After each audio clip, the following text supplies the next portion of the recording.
Assalamualaikum warahmatullahi wabarakatuh.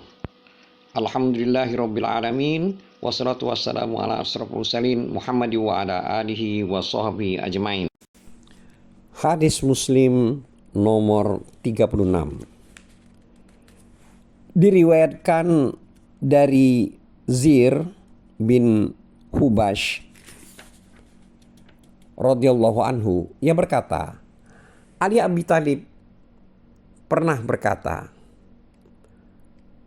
demi Allah yang telah membelah atau menumbuhkan biji-bijian dan menciptakan makhluk bernyawa, sungguh ada jaminan Nabi SAW terhadap saya bahwasanya tidaklah menyenangi saya kecuali orang mukmin dan tidaklah membenci saya kecuali orang munafik.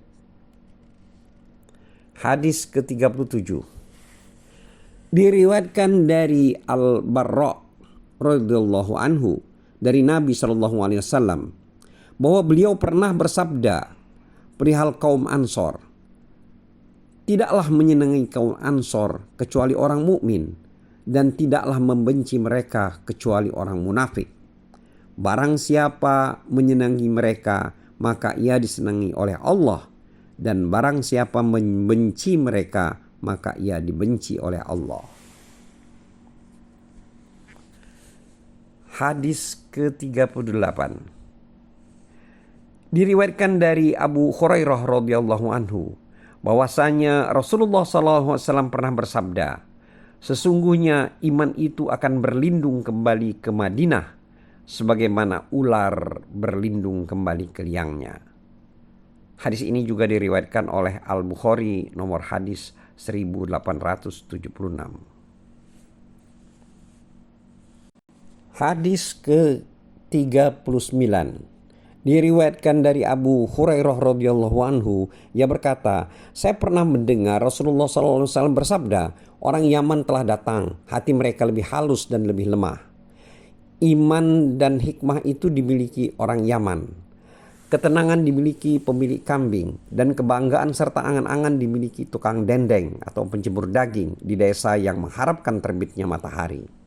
Hadis ini juga diriwayatkan oleh Al-Bukhari nomor hadis 3301. Hadis Muslim nomor 40 diriwayatkan dari Jabir bin Abdullah radhiyallahu anhu, ia berkata, Rasulullah SAW pernah bersabda, kerasnya hati dan kasarnya tabiat itu ada di timur, sedangkan iman ada di orang Hijaz.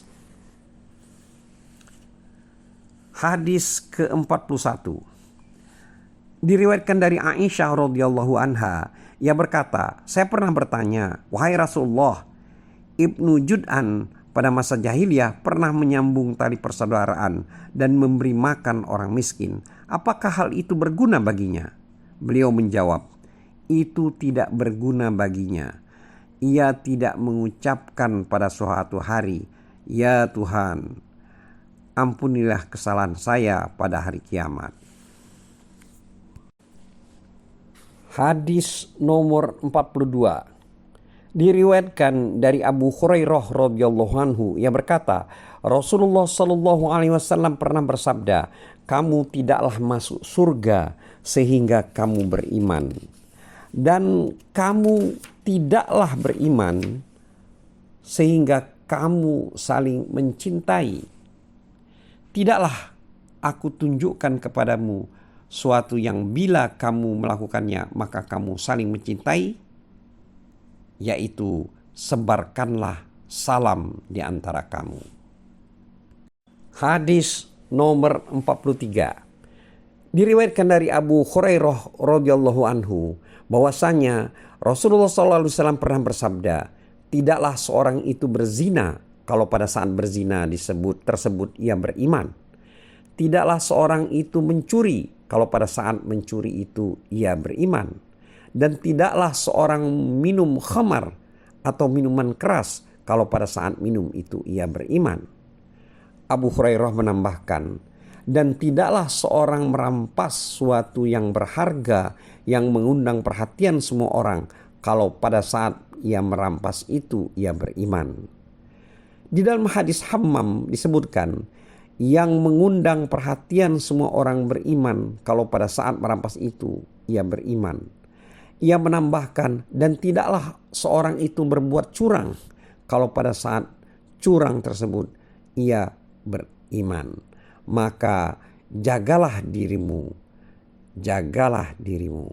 Hadis ini juga diriwayatkan oleh Al-Bukhari nomor hadis 2475.